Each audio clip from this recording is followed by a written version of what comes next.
হরে কৃষ্ণ। নমস্কার বন্ধুরা, রাধারানীর রান্নাঘরে আপনাদের সবাইকে স্বাগত জানিয়ে আমি আবারও চলে আসলাম একটি নতুন রেসিপি নিয়ে। আজকের রেসিপি কর্নডেক্স মিল্ক। ঘরে থাকা মাত্র দুটো উপকরণ দিয়েই এই কর্নডেক্স মিল্কটা বানানো যায়। খুবই সহজ বানানো, আর এইভাবে যদি আমরা বাড়িতে বানিয়ে নিই তাহলে আর আমাদের দোকানে ছুটতে হয় না যখন তখন। তো এই কর্নডেক্স মিল্কটা বানানোর জন্য এখানে দেখুন আমি দুটো উপকরণ নিয়েছি, চিনি আর দুধ। চলুন তাহলে গ্যাসটা জ্বালিয়ে বানিয়ে নিই। গ্যাসে আমি একটা কড়াই বসিয়ে দিলাম। এখন আমি যে বাটিটা মেপে চিনিটা নিয়েছি সেই বাটিটা মেপেই দুধ দিয়ে দেব। এখানে আমি 3 বাটি দুধ দিয়ে দেব।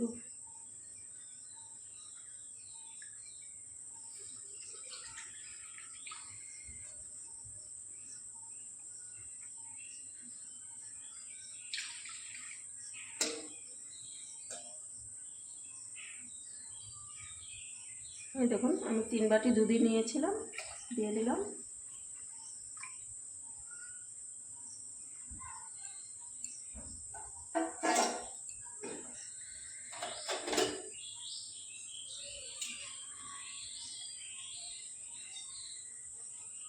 দুধটা হালকা গরম করে নিতে হবে, নইলে চিনি দিলে দুধটা কেটে যাওয়ার ভয় থাকে। আমি হালকা গরম করে নিচ্ছি। এই দেখুন দুধটা মাত্র ফুটতে শুরু করেছে। এখন দিয়ে দেব চিনিটা।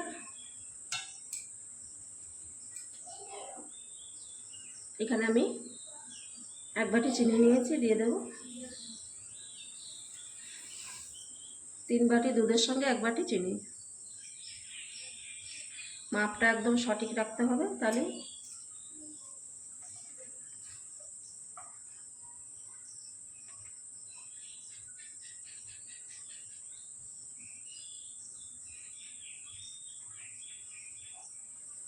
চিনিটা দেওয়ার পরে দেখবেন দুধটা একটু হালকা হয়ে যাবে। আর এই দুধটাকে অনবরত নাড়তে হবে এরকম, যাতে তলায় না লেগে যায়। আর গ্যাসটা একদম কমিয়ে দিতে হবে। আমি গ্যাসটা একদম কমিয়ে দিচ্ছি, দিয়ে এভাবে অনবরত নাড়বো।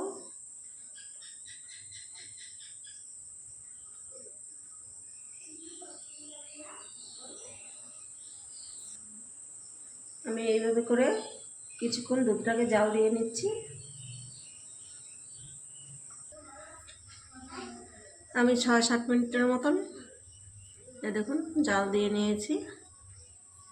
অনেকটাই ঘন হয়ে গেছে, কিন্তু আরও ঘন করতে হবে। আর এইভাবে সবসময় অনবরত নাড়তে হবে, যাতে উপরে সর না পড়ে যায়, নিচে না লেগে যায়। আর এখন কালারটাও দেখুন কত সুন্দর পাল্টে গেছে।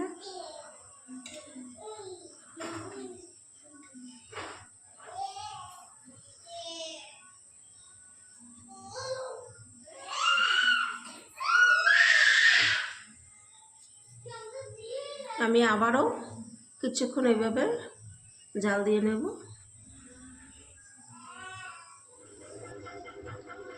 আমি আরও কিছুক্ষণ জাল দিয়ে নিয়েছি। এই দেখুন ঘনত্বটা ঠিক এরকম হবে।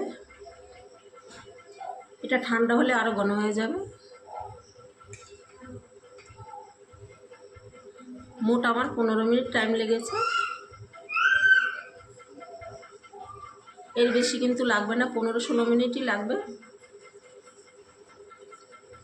এখন আমি গ্যাসটা বন্ধ করে দেব আর নামিয়ে এইভাবে নাড়তে থাকবো, তাহলে উপরে সরটা পড়বে না। এভাবে নেড়ে ঠান্ডা করে নেব নামিয়ে।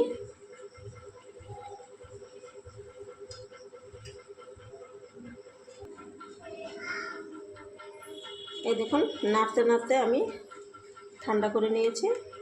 আর এখন দেখুন কত ঘন হয়ে গেছে। এটা আরও ঘন হয়ে যাবে যখন আমরা ফ্রিজে রেখে দেব, আরও ঘন হয়ে যাবে।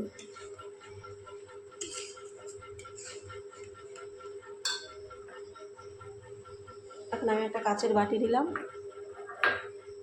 এখন এই বাটিতে ঢেলে নিচ্ছি।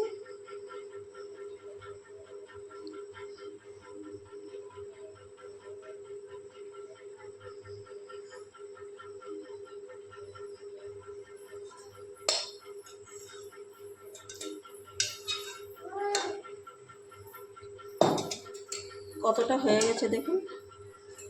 আর এই যে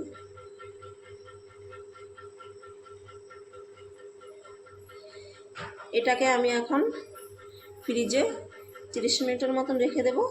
তারপরে আপনাদের দেখাবো কতটা ঘন হয়ে যায়, আরও ঘন হয়ে যাবে। 30 মিনিট পরে দেখুন কনডেন্স মিল্কটা আমি নিয়ে আসলাম ফ্রিজ থেকে। আর এখন কতটা গাঢ় হয়ে গেছে এই দেখুন।